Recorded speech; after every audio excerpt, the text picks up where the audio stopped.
chete, sangana inesu, sangana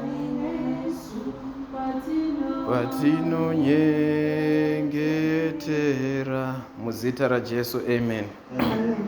Regai nditore mukana uno kugamuchira our administrator vari kutitungamirira.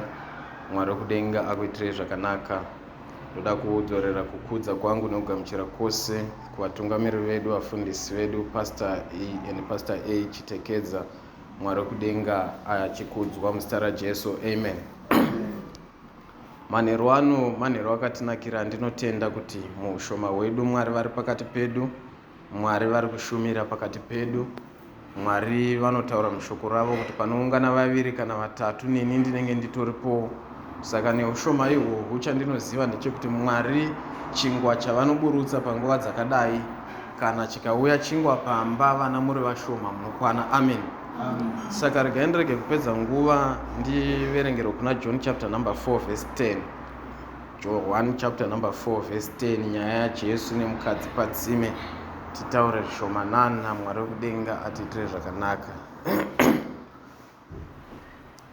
John chapter number 4 verse 10. Amen. Tichaverenga Johani 4:10.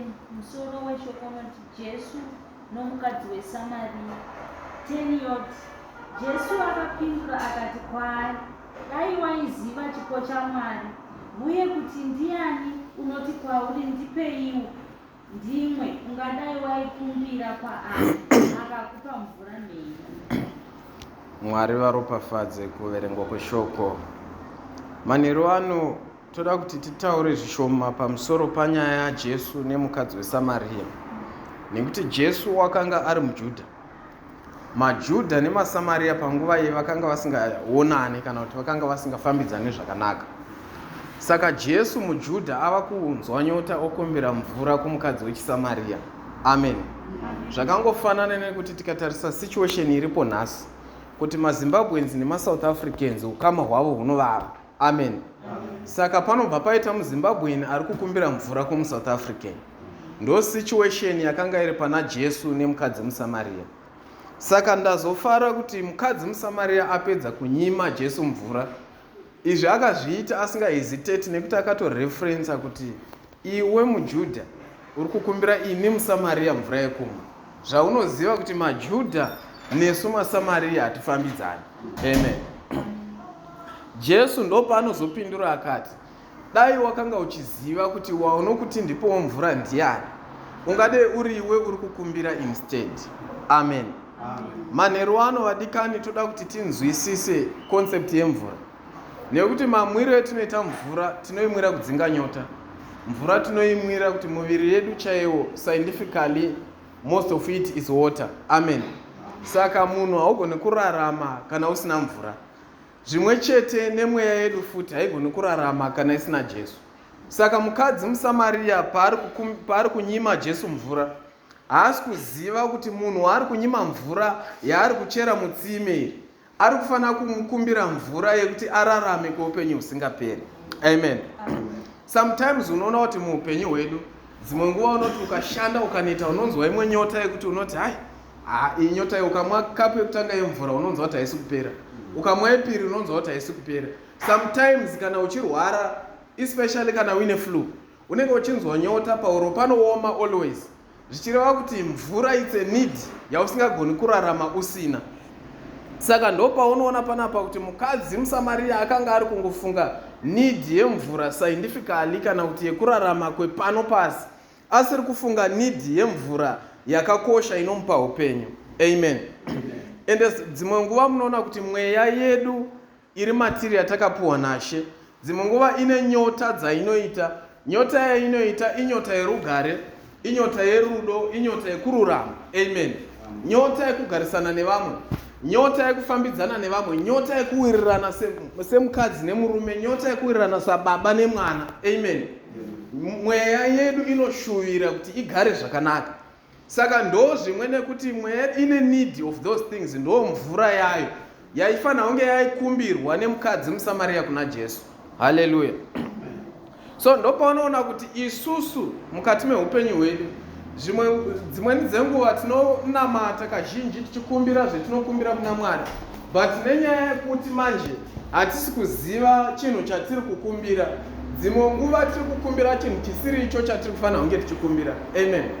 Pamwe pacho tiri kufokasa nemvura yemutsime rakacherwa naAbraham, pamwe pacho tiri kufokasa nemvura yemutsime nekuti tiri kubhadhara mvura kukanzuru, but tichikanganwa kuti pane mvura yatiri kufanira kunge takaisa our focus onto.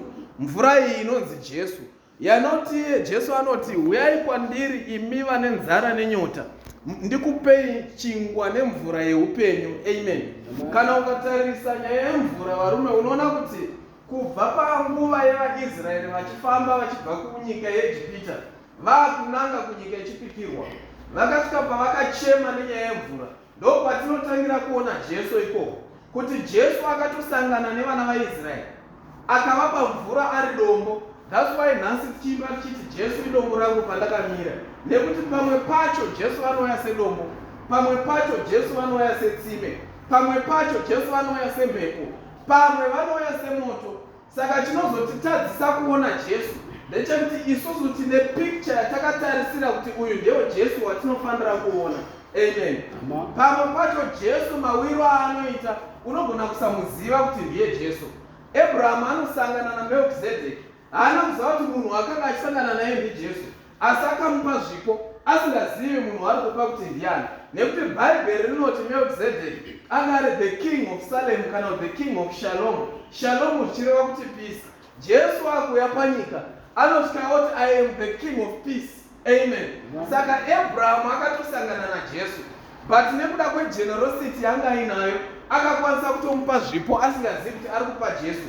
Ndosaka uchizoona kuti Bhaibheri rinoti Levi akaropafadzwa nekuti akabvisa chegumi ari muchiuno chaAbhrahamu. Haleluya. Unoona kuti Bhaibheri rinonakidza dzimwe nguva. Levi haasi mwana waAbhurahama, Levi muzukuru wemwana waAbhurahama, saka muzukuru bvi, but anosvika paanobleswa nekuda kwebasa rakanaka rakabatwa nababa vababa vake. So pamwe pacho kuziva chinhu chekukumbira vadikani, kuziva kurecognize Kristu kunogona kubatsira vazukuru vedu. Amen. Dzimwe nguva tiri kunetseka neminamato yatakaita yatisati taona maanswers. Pamwe pacho chiri kutitadzisa kutoona answer yachona kuti chinhu chatiri kutarisira hachisiri icho. Dzimwe nguva Mwari vakatokupindura kare prayer yako, but because kwauri kutarisa sandiko kune answer yako, iwe une answer yako at point A yeti Mwari vane answer yako at point B. Amen. Dzimwe rega kufungira Mwari kana kuti iwe urongere Mwari mafambiro avanofanira kuita, nekuti Jeremiah inoti ndinoziva ndangariro dzandinadzo pamusoro pako, ndangariro dzekukusimudzira, ndangariro dzerugare, kwete ndangariro dzekukuparadza, kwete ndangariro dzekukunyadzisa. Saka nekuti isu manje tine ndangariro dzatinadzo pamusoro pedu dzisiri idzo ndangariro dzaMwari, ndaIsaya anoti kudii? Anoti mafungiro ako hasi mafungiro angu, kana maitiro ako hasi maitiro angu. Saka isusu nhasi takuda kutora maitiro edu kuti titi Mwari ngavaite maitiro edu, nokuti kuti isusu tiite maitiro aMwari. Amen. That's why tiri kurasika vadikani, pamwe pacho tiri kushayiwa maanswers, inyaya yekuti tiri kuda kufamba nenzira yedu isusu, hatisi kuda kufamba nenzira yaMwari. Haleluya. Bhaibheri rinoti nekuti Mwari ndo vanorayira tsoka dzedu pakufamba. Saka isusu manje takuda kurayira Mwari pakufamba kwedu. Haleluya. Vadikani toda kuti manheru ano Mwari atiitire zvakanaka, tigone kuziva chekukumbira kuna Mwari, ziva chekunamatira mudikani, be generous, ziva chekukumbira pana Jehovha, nekuti ukakumbira chinhu chiri wrong Mwari havakupi. Uyezve kana wakumbira kuna Mwari chiziva kuti anokupa mhinduro ndiani?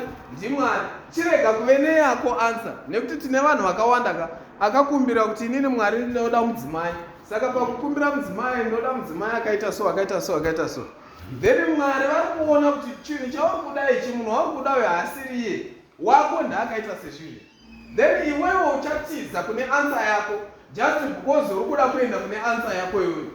Saka ngatizive kusiyanisa pawishi yedu newishi yaMwari. Ukaziva kuti Mwari vari kuti nenguva dzakati uchange uri muPretoria, chirega kuita nharo kuti inini ndanchida kunge ndiri kuJoburg, nekuti hauzivi kuti chii chachichazoitika kana dei wanga wabva panzvimbo yawanzi ugare uri. Haleluya. Nekuti Jesu pavanofa vamuka vanonosangana nevadzidzi paGarirea. Vanoti, garai pano, musabve pano asi rambai muchinyengetera kusvika ndakutumirai Mweya Mutsvene. Jesu nekufunga kwavo vaizviziva kuti vanogona kungokomanda maangels akauya akachengetedza vadzidzi, but vaiziva kuti pane season yavari kuda kuti vadzidzi vatange vasvika, pane level ravari kuda kuti vatange vambosvitswa rekugamuchidzwa Mweya Mutsvene. Haleluya. Kana vazogamuchidzwa Mweya Mutsvene vozofamba vachiparidza, ndavaiziva kuti pain yavachasangana nayo pakuparidza, kana dai vaisangana nayo vasina Mweya Mutsvene, vamwe vavo vaita give up. Vamwe vaidzokera. Peter chaakanga kutosuggesta kuti ndafunga kudzokera kunodi kunoredza hove. Why? Because akanga asati agamuchira Mweya. But paakagamuchira Mweya, Peter akasvika pakurovererwa pamuchinjikwa, akaiswa makumbo mudenga musoro pasi. Haana kuita give up because agamuchira Mweya Mutsvene. Kana usati wagamuchira Mweya, you can easily give up because hausi kuziva kwauri kubva nekwauri kuenda. Amen. Manheru ano toda kuti tisvike patinonamata titi Mwari tiziviseiwo nzira yatinofanira kufamba nayo. Mwari tipeiwo direction. Varume mubhuku yaJoeri kunoti, ndichakudzoserai makore amakadyirwa nemhashu, ndichakudzoserai makore amakadyirwa negwatakwata. Kana ndapedza ndichadurura Mweya wangu pamusoro penyama yose. Majaya achaprofita, chembere neharahwa vachaona zviratidzo, nemhandara dzichaona zvazisati dzakagona. Saka manheru anotoda kuti Mwari, Mweya uya wamakati muchadurura pamusoro penyama yose. Bhaibheri harina kumenshena kuti ndichadurura pamusoro pevarefu kana vapfupi, but rinoti pamusoro penyama yese, zvisinei nekuti wakaremara, zvisinei nekuti uri bofu. Mwari vanodurura Mweya wavo pamusoro pako. Amen. Saka toda kuti tisvike patinosimuka manheru ano, tinamate kuna Mwari, tikumbire kuti Mwari wenyasha zhinji chimbotiratidzaiwo, dururaiwo Mweya Mutsvene pamusoro pedu, tiratidzewo direction yatinofanira